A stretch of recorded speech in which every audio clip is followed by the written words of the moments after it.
and give it up for Vernon Cox.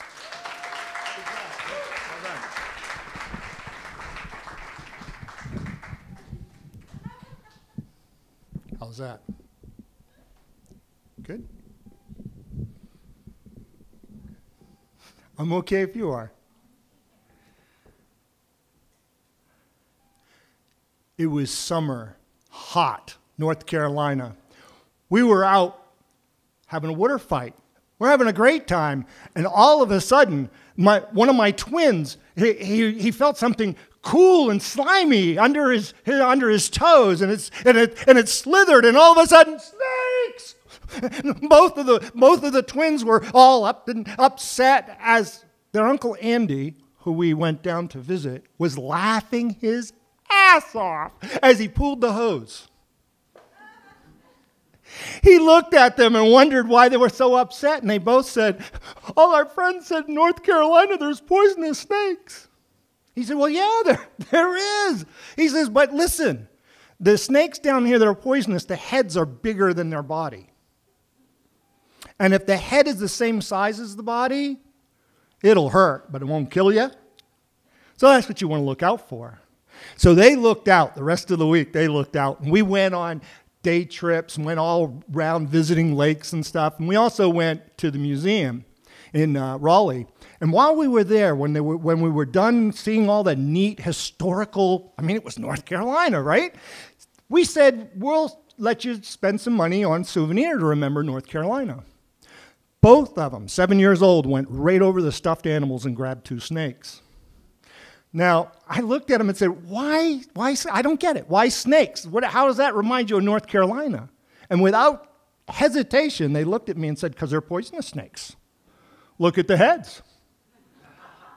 They were huge. So I also looked and I said, well, I'm kind of confused because Devin has one that has like camouflage. You know, it had tan and brown and black on it. And so I get that. We talked about adaptation while we were at the museum, but Destin, yours has purple and guitars. What's up with that? He says, oh, so we can sneak into rock concerts.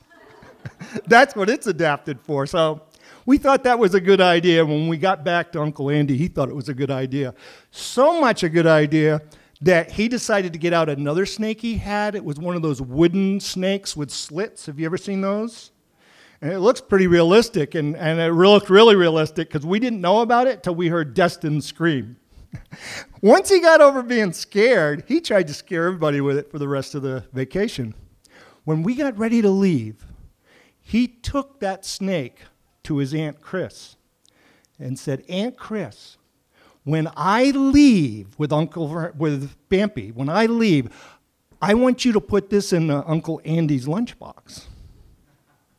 Because he couldn't do anything then, right?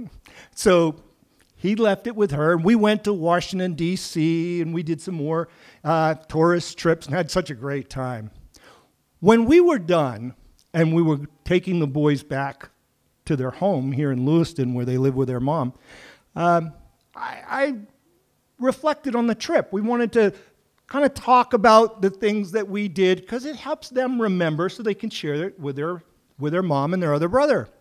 Well, we got to the part about when we left North Carolina for Washington, D.C., I said, Destin, did you ever find out what happened? He said, no. I handed him my cell phone, and on the highway coming up from Gray, he called his Uncle Andy. And he said, Uncle Andy, how was your lunch? Did you have a good day when we left? And his Uncle Andy said that it was fine. It was really uneventful. And Destin was pretty disappointed, and he gave the phone to Devin, and he talked to Devin, and Devin thanked Uncle Andy for his hospitality. And when he got off the phone, Devin started laughing. And both of us said, what's so funny? He said, Uncle Andy was so scared, but he didn't want to tell you. He didn't want you to know that you had scared him. So really, he got you twice. So that's how a sneaky snake of an uncle crushed the revenge of a 7-year-old boy.